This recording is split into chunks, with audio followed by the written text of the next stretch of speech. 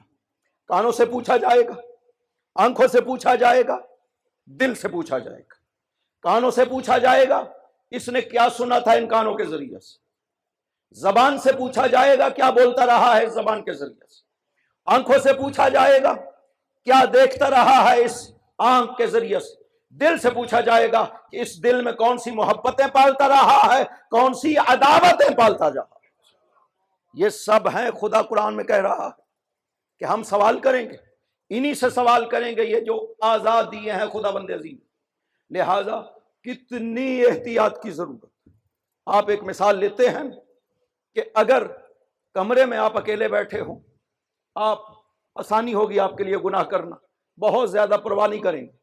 لیکن اگر کمرے میں آپ کے ساتھ ایک چھوٹا سا بچہ بیٹھا ہو, 7-8 سال جس کی عمر ہو, اگر بیٹھا ہو, آپ گناہ کرنے میں بہت محتاط ہو جائیں گے. کیوں؟ اس لیے کہ یہ بچہ دیکھ رہا ہے, اس کے سامنے میں کوئی ایسا گناہ نہ کروں کہ یہ بچے پہ بھی غلط اثر پڑے گا, اور یہ باہر بھی لوگوں کو بتا سکتا ہے کہ میں نے خلوت میں کیا کیا ہے. یہ ہے بچے کے وجود کا ہمیں یقین, اس لیے ہم اس کے سامنے محتاط ہو جاتے ہیں.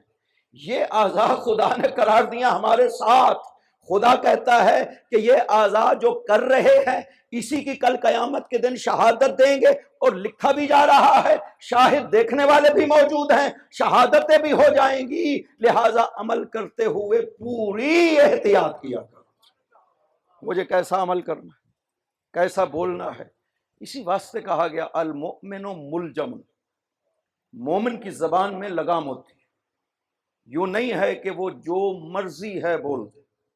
یہ جو گالی دینا ہے، گالی بکنا ہے، برے لفظ بولنا ہے، گالیوں والے لفظ بولنا ہے، اس کی بالکل اہل ایمان کے لیے کوئی گنجائش نہیں ہے، کوئی تصور نہیں ہے۔ المؤمن لا یکون سبابا ولا فحاشا ولا ردیئا، مومن کبھی بھی سباب، گالیاں دینے والا، فحاشی کرنے والا، برے لفظ بولنے والا مومن ایسا نہیں ہوتا ہے۔ لہذا مومن تو یہ توقع ہی نہیں ہے۔ ایک شخص ہے امام جعفر صادق علیہ الصلوۃ والسلام، اللہم صلی علی محمد وآل محمد وعجل، اس کے بارے میں کانا ملازما لہو، ہمیشہ حضرت کے ساتھ ہوتا تھا، حضرت جدھر جاتے تھے حضرت کے ساتھ ساتھ ہوتا تھا۔ ایک دن ایک شخص کو اس نے کہا یبن الفاعلہ، حضرت ساتھ تھے، اس نے ایک شخص کو دیکھا اور اس کو کہا یبن الفاعلہ، ماں کی طرف بری نسبت دی، گالی دی ماں کی۔ حضرت واپس مڑے اور اس کی طرف دیکھ کر کے فرماتے ہیں تم اس طرح تھے، تمہاری زبان اس طرح کی تھی؟ اس نے کہا نہیں ابن رسول اللہ، یہ جسے میں نے گالی دی ہے یہ مسلمان نہیں تھا، یہ عیسائی تھا، اس کی ماں مسلمان نہیں ہے۔ فرمایا لکل قوم نکاح، ہر قوم کا نکاح ہوتا ہے، تم کسی کو حرامزادہ کیسے کہہ سکتے ہو؟ حضرت نے اس کو فرمایا آج سے میری آنکھوں سے دور ہو جاؤ اور کبھی میرے سامنے نہ آنا۔ صرف ایک گالی، معصوم نے اس کو اپنے سے دور کر دیا۔ ہم سمجھتے ہیں ہر گناہ کر لیں اور پھر معصوم کی خدمت میں جا کر کے عرض کرے یبن رسول اللہ ہم آپ کے ماننے والے، نہیں، شاید نہ قبول کرے۔ خطرہ تو ہے کہ معصوم اپنی بارگاہ میں نہ قبول کرے، یقین کرے۔ اور جنہیں خطرہ محسوس ہوتا تھا کہ ہو سکتا ہے معصوم یہ بات ناپسند کریں، وہ مسلسل اپنے عمل پہ نظر رکھتے تھے اور کوئی ایسا عمل نہیں کرتے تھے جس میں ذرہ برابر بھی انہیں احتمال ہوتا کہ معصوم ناپسند کرتے۔ حضرت سلمان فارسی دنیا سے چلے گئے، بعد میں ابن عباس کو خواب میں ملے۔ ابن عباس نے سوال کیا، بہت تاج پہنا ہوا ہے، لباس پہنا ہوا ہے، محل میں رہ رہے ہیں۔ ابن عباس نے سوال کیا کہ سلمان آپ تو فارس سے آئے تھے اور واضح ہے ہجرت کے بعد ایمان لے آئے، تو سلمان یہ مقام کیسے ملا؟ سلمان نے کہا ابن عباس میں جو بھی کام کرتا تھا نا میں علی کی طرف دیکھا کرتا تھا، اگر علی راضی ہوتے تھے تو میں یہ کام کرتا تھا، اگر میں دیکھتا کہ علی یہ کام ناپسند کرتے ہیں تو میں وہ کام نہیں کیا کرتا تھا۔ یہ ایسے نہیں ہے جو مقام حضرت سلمان کو ملا ہے اور وہ یہ دعویٰ کرتے ہیں کہ میں نے جو کام بھی کیا ہے وہ مولا علی کی نظر کے مطابق کیا ہے، میں علی کو دیکھتا تھا، اگر علی راضی ہوتے تھے تو میں کام کرتا تھا، ورنہ میں وہ کام نہیں کرتا تھا۔ اور یہ پھر عظمت ہے نا محبت علی کی۔ معصوم نے ارشاد فرمایا ہے کہ تم جب ہماری محبت میں خالص ہوتے ہو نا ہم مسلسل توجہ رکھتے ہیں تم پر، اگر تم بیمار بھی ہوتے ہو تو تمہاری عادت کو آتے ہیں۔ اگر یا علی اگر انسان صحیح طور پر معصوم سے محبت کرتا ہے، معصوم توجہ کرتا ہے۔ ایک مرتبہ جب حضرت تشریف لے جا رہے تھے، حضرت امام رضا علیہ الصلوۃ والسلام، اللہم صلی علی محمد وآل محمد وعجل فرج، خراسان جب تشریف لے جا رہے تھے، نیشاپور سے جب نکلے تو آگے ایک جنازہ آ رہا تھا، حضرت نے سواری کو رکایا، اترے سواری سے اور جنازے کو کہا کہ زمین پر رکھو۔ جنازے کو زمین پر رکھا گیا، اس کا کفن کھولا، اپنا رخسار مبارک اس کے رخسار پہ رکھا اور اس کے بعد کہا کہ اب اسے دفن کرو اور خود وہاں پر موجود رہے جب تک وہ دفن ہو۔ سوال کیا گیا یا ابن رسول اللہ آپ تو پہلی مرتبہ خراسان تشریف لائے، یہ کہیں آپ کی خدمت میں مدینہ میں حاضر ہوا؟ فرمایا نہیں، کہیں بھی نہیں۔ فرمایا ابن رسول اللہ پھر اتنا اہتمام آپ نے ارشاد فرمایا جو ہمارا چاہنے والا ہوتا ہے، جو ہمارا ماننے والا ہوتا ہے، ہم اسی طرح اسے عزیز رکھتے ہیں اپنی بارگاہ میں۔ معصوم اس طرح ہے، اگر ان کی رضا حاصل کر لی جائے، سلمان کو یہ مقام رضائے معصوم، اب وہ اطمینان سے کہہ سکتا ہے کہ میں نے ساری زندگی وہی کیا جو علی نے پسند کیا، کوئی کام ایسا نہیں کیا جو علی ناپسند کرتے تھے۔ تو پھر یہی وجہ ہے کہ سلمان دنیا سے چلا جاتا ہے، مدائن میں اور غسل و کفن دینے کے لیے علی تشریف لے جاتے ہیں خود۔ جب زازان نے پوچھا تھا نا آخری وقت میں سلمان سے کہ سلمان غسل و کفن کے حوالے سے وصیت کرو، کہا کہ غسل و کفن مجھے وہی دے گا جس نے رسول کو دیا تھا۔ عجیب ہے، مجھے غسل و کفن وہی دے گا جس نے رسول کو دیا۔ عرض کیا سلمان وہ کوفہ میں ہیں، آپ مدائن میں ہیں، کہا کہ جس وقت سلمان کی روح نکلے گی وہ خود تشریف لے آئیں۔ اس حد تک امامت پہ اعتقاد اور امام کو ماننا، یہ درس ہے ہمارے لیے کہ ہمیں اپنے امام کا اسی طرح سے خیال رکھنا چاہیے، امام کے سامنے اپنے آپ کو محسوس کرنا چاہیے۔ لہذا شاہد کا سلسلہ خداوند عظیم نے یہ اعضاء فرمایا یہ تمہارے شاہد ہیں، ہر امت سے اس کے نبی کو شاہد بنایا خداوند عظیم۔ قرآن میں ارشاد فرماتا ہے سورہ نساء 41 نمبر آیت میں ارشاد فرماتا ہے فَكَيْفَ اِذَا جِئْنَا مِن كُلِّ أُمَّةٍ بِشَهِيدٍ وَجِئْنَا بِكَ عَلَىٰ هَٰؤُلَاءِ شَهِيدًا، میرے نبی ہم ہر امت سے گواہ کو لے آئیں گے اور ان گواہوں کے اوپر آپ کو ہم گواہ کے طور پر لے آئیں گے۔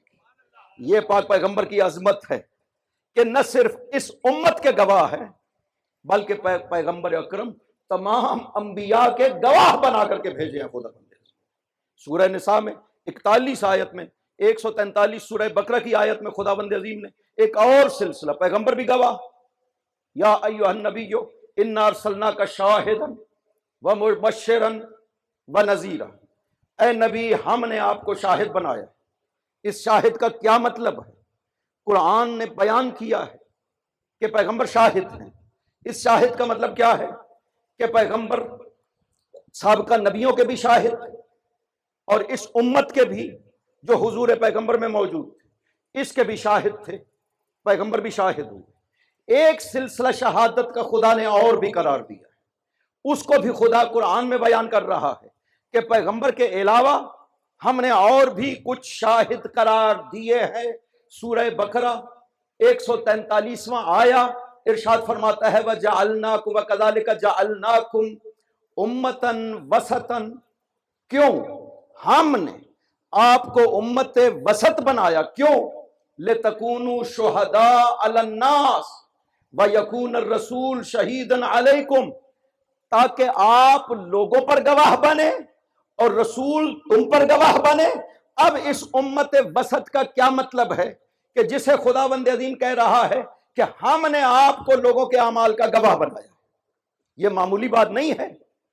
ساری امت مراد ہو، پاک پیغمبر کے بعد قیامت تک کے آنے والے لوگ، خدا ان کو کہے گا یہ سب کے سب امت وسط ہیں، یہ سب کے سب گواہ ہیں۔ یہ کیسے ہو سکتا ہے؟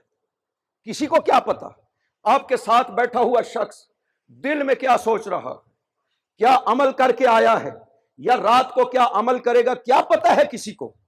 کیسے گواہ بن سکتے؟ خدا کہتا ہے میں نے آپ کو کیوں امت وسط بنایا؟ لِتَكُونُوا شُهَدَاءَ عَلَى النَّاسِ، تاکہ آپ لوگوں پہ گواہ بن سکے۔ اس کا مطلب ہے کہ گواہ بننے والے اور ہیں، جن کے اوپر گواہ بنایا جا رہا ہے وہ اور ہیں، ایک جیسے نہیں ہیں۔ اب خدا کو چاہیے تھا، ہمارا یہ سوال ہے خدا سے، خدا بندہ تو بتا یہ امت وسط کون ہے جنہیں تو نے گواہ بنایا ہے؟ یہ کون ہے؟ خدا نے سورہ حج میں دو خصوصیتوں کے ساتھ اس امت کو بیان کیا ہے کہ جنہیں میں نے گواہ بنایا ہے۔ سورہ حج میں فرماتا ہے جاہدو، 78 نمبر آیت، غور سے سنیے گا، یہ ایک سلسلہ ہے۔ خدا بناتا ہے گواہ، جیسے خلیفہ خدا بناتا ہے، امام خدا بناتا ہے، نبی خدا بناتا ہے، نمائندہ خدا بناتا ہے، اسی طرح بھی گواہ خدا کہتا ہے میں خود بناتا ہوں۔ نہ کوئی اپنی مرضی سے گواہ بن سکتا ہے، نہ کوئی اپنی مرضی سے گواہی دے سکتا ہے کسی کے اوپر۔ خدا نے قرآن میں صاف کہا وَجَعَلْنَاكُمْ، جیسے کہا وَجَعَلْنَاهُمْ أَئِمَّةً، ہم نے امام بنایا، جیسے کہا ہم نے نبی بنائے، جیسے کہا ہم نے خلیفہ بنایا، انی جاعل فی الارض خلیفہ، یا داؤد انا جعلناک خلیفہ، ہم نے بنایا خلیفہ، امام ہم نے بنائے، نبی ہم نے بنائے۔ وہی زبان قرآن کی جو کہہ رہی ہے کہ ہم نے نبی بنائے، ہم نے خلیفہ بنایا، ہم نے امام بنائے، وہی زبان کہہ رہی ہے ہم نے گواہ بنائے۔ وہی قرآن کہہ رہا ہے کہ خدا کہتا ہے کہ ہم نے گواہ بنائے، ہر کوئی اپنی مرضی سے گواہ نہیں بن سکتا۔ لہٰذا سورہ حج 78 نمبر آیت میں خداوند عظیم نے پہچان بنا دی کہ وہ کون ہے جنہیں ہم نے اس امت پر گواہ بنایا۔ گمراہ نہ ہونا، ان گواہوں کو پہچاننا، ہم نے ان کو اس امت کے اوپر گواہ بنایا ہے جو تمہارے اعمال کی گواہی دیں گے، تمہارے ایمان کی گواہی دیں گے، تمہارے اسلام کی گواہی دیں گے۔ خدا فرماتا ہے وَجَاهِدُوا فِي اللَّهِ حَقَّ جِهَادِهِ هُوَ اجْتَبَاكُمْ، راہ خدا میں جہاد کرو، خدا نے تمہیں اجتبا کیا ہے۔ اجتبا کرنا یعنی استفا کرنا، خدا نے خود تمہارا اس انتخاب کیا ہے۔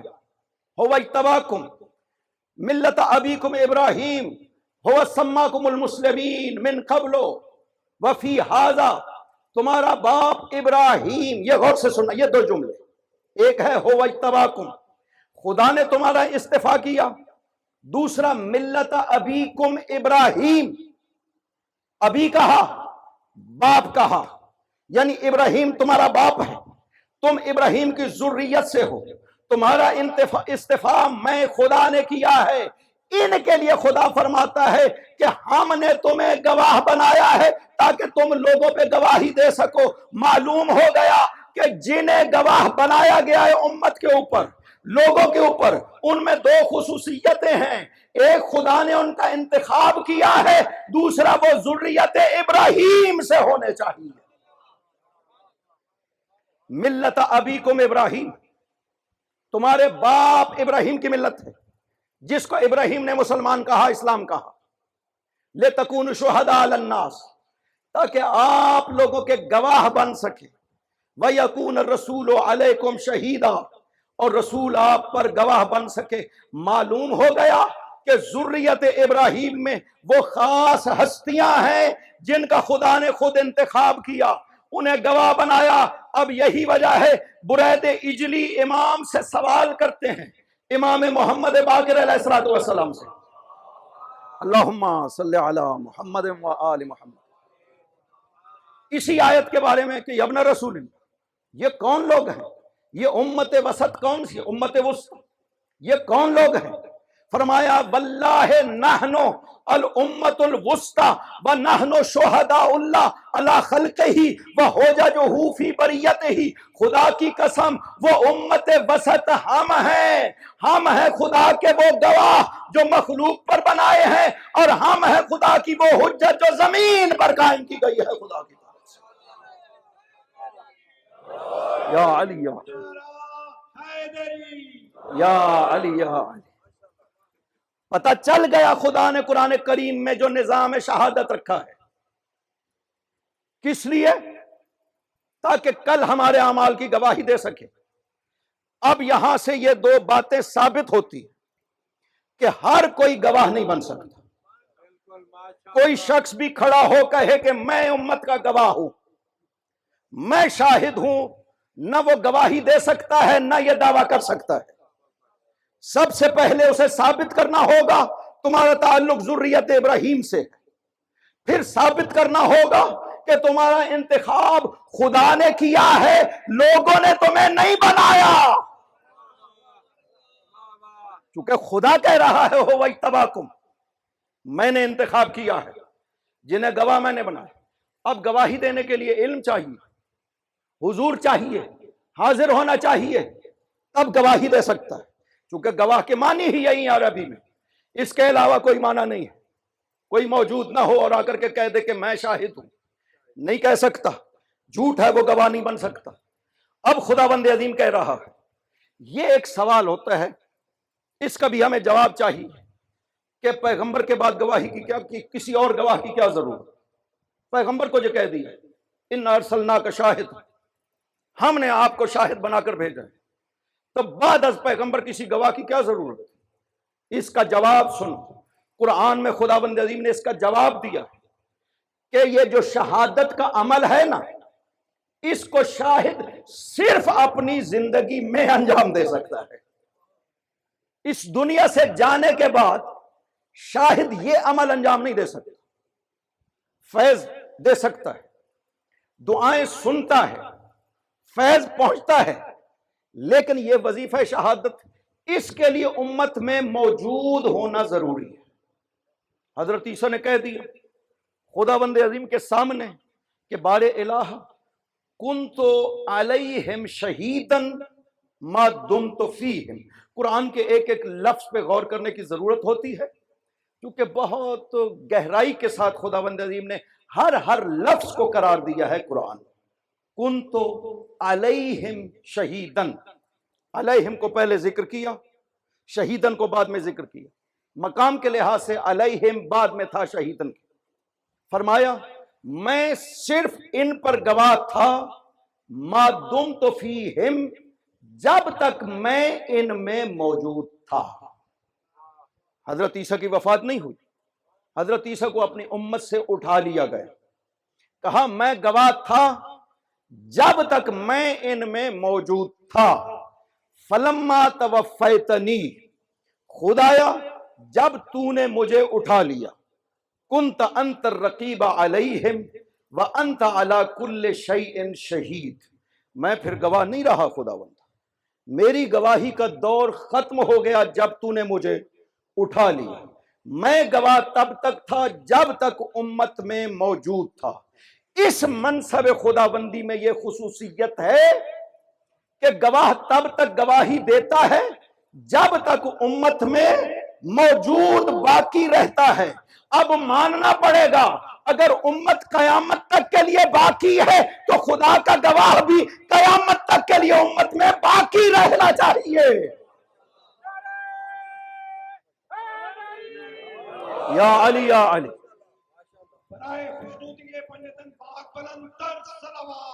اللہم صلی علی محمد وآل محمد وعجل فرج۔ لہذا پیغمبر چلے گئے، پیغمبر گواہ نہیں رہیں گے۔ پیغمبر کے بعد پیغمبر جیسا ہونا چاہیے جس میں یہ دو خصوصیتیں ہوں، ذریت ابراہیم سے ہو، خدا نے انتخاب کیا ہو۔ علی آ جاتے ہیں پیغمبر کی جگہ پہ، میں گواہ ہوں اعمال امت کا۔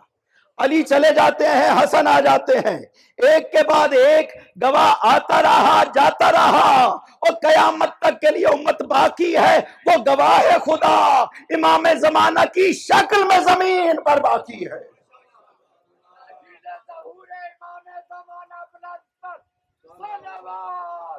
اللہم صلی علی محمد وآل محمد وعجل فرجہم۔ اللہم صلی علی محمد وآل محمد وعجل فرجہم۔ یہ بہت بڑا منصب خدا ہے، یہ شہادت جیسے رسالت منصب ہے، بالکل رسالت کے ساتھ پیغمبر کو خدا نے کہا میں نے شاہد بنایا، انا ارسلناک شاہدا ومبشرا ونذیرا وداعیا الی اللہ باذنہ وسراجا منیرا۔ یہ سب منصب ہے، خدا کہتے ہیں میں نے تمہیں دی، رسالت دی، شہادت دی۔ جیسے رسالت ضروری تھی اسی طرح شہادت ضروری تھی، شاہد۔ لہذا معصوم جب فرماتے ہیں نحن شہداء اللہ علی خلقہ، ہم وہ ہیں جنہیں خداوند عظیم نے اس مخلوق پر شاہد بنایا ہے۔ شاہد ہونے کے لیے علم ضروری ہے، علم بھی حضوری ہونا چاہیے، یعنی ہر شخص کیا عمل کرتا ہے، شریعت پہ کیسے مانا ہے، کیسے عمل کیا ہے۔ شاہد میں جب تک یہ علم نہ ہو وہ شہادت نہیں دے سکتا ہے، یہ قرآن کہہ رہا ہے۔ لہذا یہ ہے قرآن کی روح سے منصب شہادت جو خداوند عظیم نے ان ہستیوں کو عطا کی ہے۔ لہذا جمع کا لفظ استعمال کرتا ہے وَكَذَلِكَ جَعَلْنَاكُمْ أُمَّةً وَسَطًا، ایک خصوصیت، ہم نے آپ کو امت وسط قرار دی۔ دوسرا خدا فرماتا ہے لِتَكُونُوا شُهَدَاءَ عَلَى النَّاسِ، ہم نے آپ کو امت وسط اس لیے قرار دیا تاکہ آپ لوگوں پہ شاہد بن سکیں۔ وَيَكُونَ الرَّسُولُ عَلَيْكُمْ شَهِيدًا، نبی میرا آپ پر شاہد ہوگا۔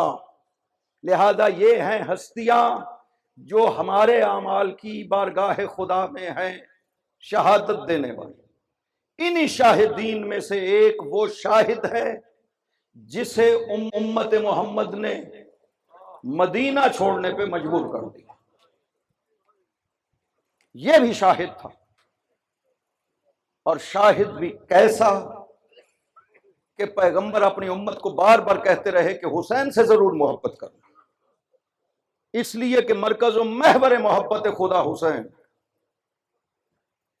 سامنے اصحاب کے حسین کے بوسے لیا کرتے تھے، جاتے تھے نا جب حسین پیغمبر کے باپ علی سے کہتے تھے خذل حسین، علی حسین سے حسین کو پکڑو، مولا علی پکڑتے تھے اور پیغمبر حسین کے جسم کے بوسے لینا شروع کرتے تھے۔